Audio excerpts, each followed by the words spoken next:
Hi, all, and welcome to Monday Night's Treasure Vortex with Gypsy Jules from YouTube's Zero Discrimination, as well as GypsyDigs.com, and myself, Amanda Digger Degaz.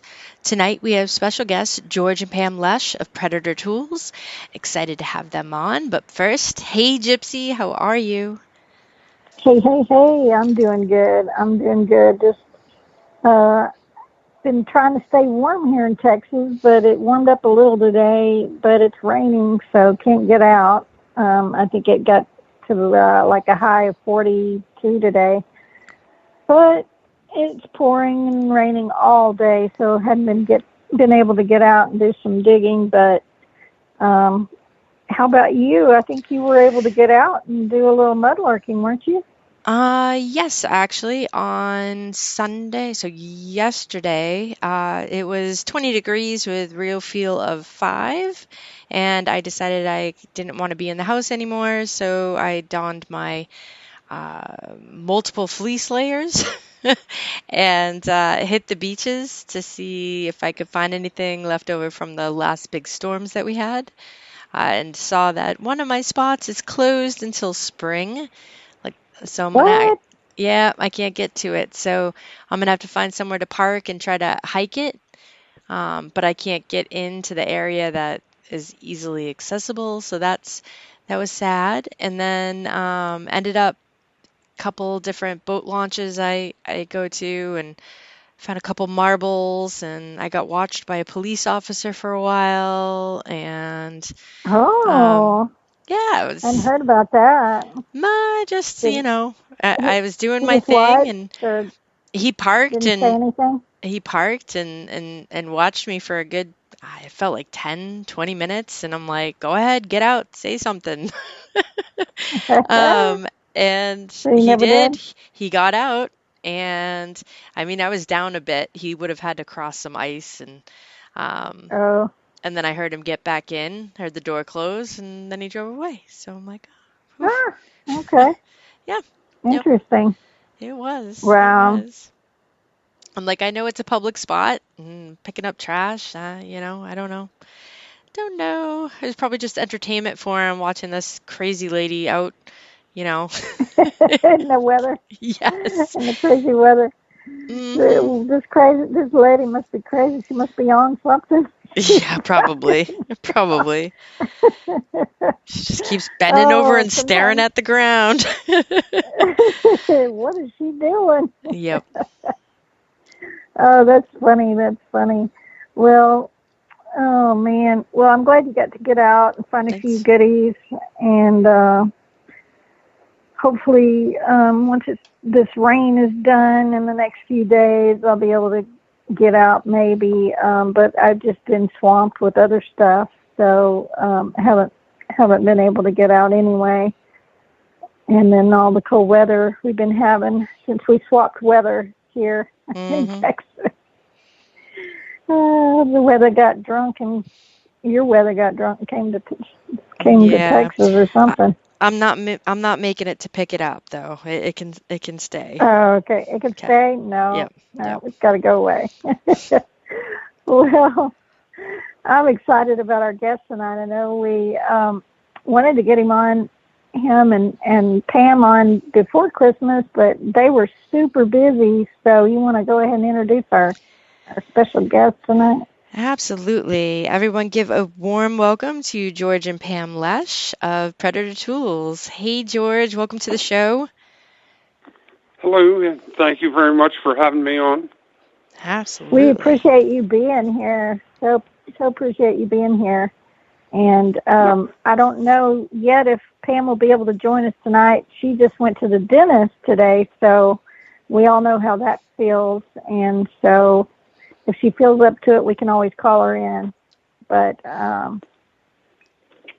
well, be sure, I hope Pam, she's listening in anyway. well, she helps out on quite a bit, even on designing the tools. No tool goes out of here without her approval. Oh, Nice. I love it. I And love it. she does a lot of the customer service, shipping, and everything.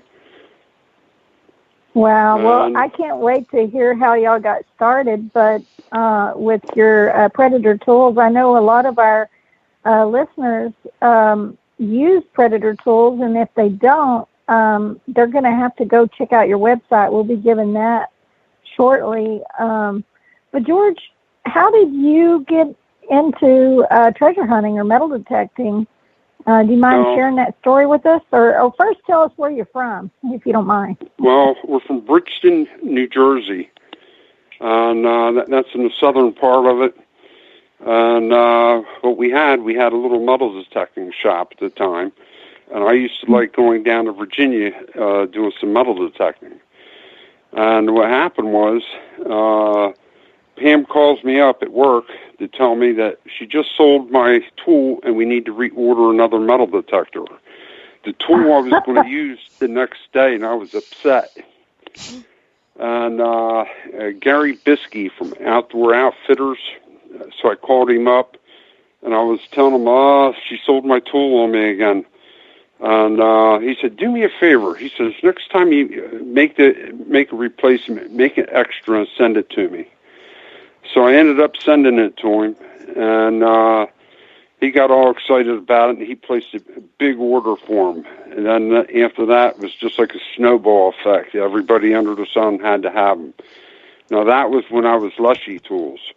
I started Lesche Tools and then spun off from that. But when I left the company to have one straight with my family, about a year later, we started Predator Tools. And basically all the die work, all the tooling, I took that with me, and we just kept on going with the business. Okay, now I understand, because I always wondered why, because I knew your last name was Lesche, and then originally I think I'd had some Lesche tools, and because I've been detecting 25 years. How long ago was the Lesche tools? We started that in the early 90s. And okay. I went on my own, 2003 is official kickoff of Predator Tools. That was like 21 years ago. Okay. That makes sense. I always wondered, about that, and now it makes sense to me. Well, I understand it. Like the hand tool, which is probably one of the most copied hand tools out there now, with the offset handle to it. I designed the first one, and that was February 3rd, about 25 years ago. Matter of fact, I got it up on my, I still have the first original copy of it. You're pioneer. And then I was teaching welding school, and one of my students was a master machinist, and we brought him on board, and he's been with me ever since. He does the sharpening on all the blades and stuff. And, put it this way, the people that I use, they've been with me since the beginning of time. That goes all the way back to the early days. And they're good people, and they're very skilled at what they do. They do a good quality job. Like, no tool goes out of here until it's 100% proofed. I have to personally check everything, because we actually send those out to be painted. We don't paint those ourselves. We send those out for that. But everything has to be perfect. I try to make a tool like I'm making it for family.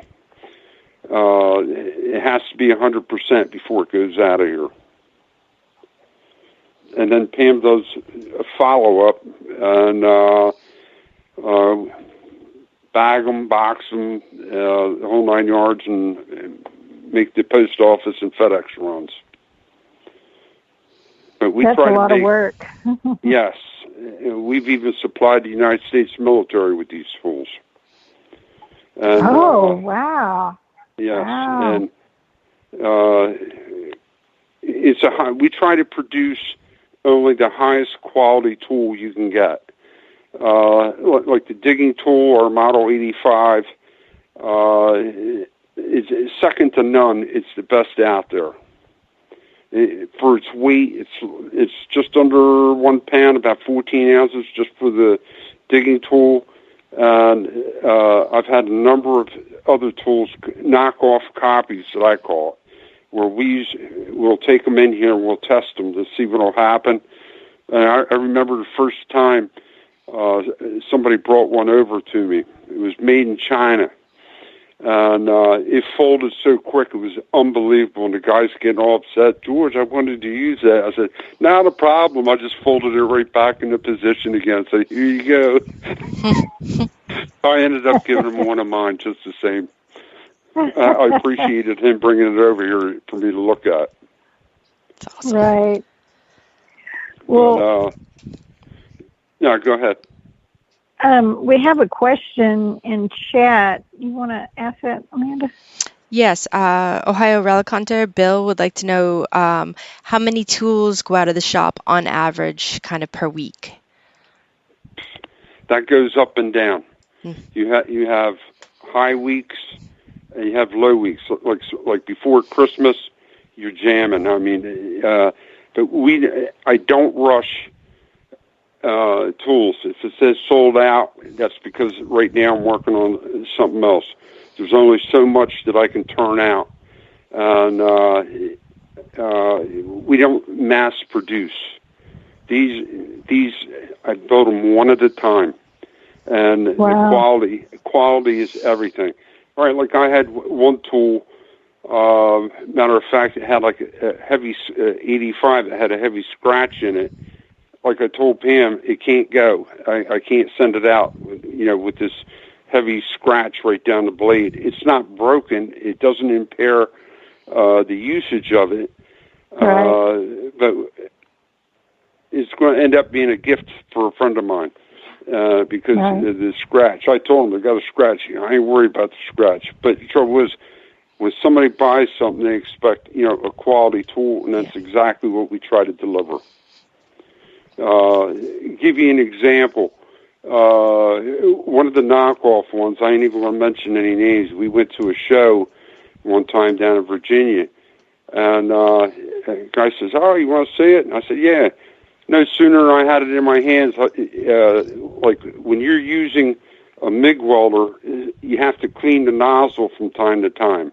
Well, they didn't clean the nozzle, and all the like slag stuck to the handle. Nobody even bothered to clean it. It ended up getting cut right off the get-go just by picking it up. Wow. We try to produce something that's going to last you a long, long time. And something that's versatile and has plenty of strength. I think both of you know the quality of what we produce here. Absolutely. Oh, the quality is amazing, and I've never had one bend on me, never. And I've had other brands bend on me. And actually, that tells you a lot about the quality. Yeah, absolutely. And that was a question. I'm not sure if you're familiar with Joe DeMarco. He just passed away recently, but he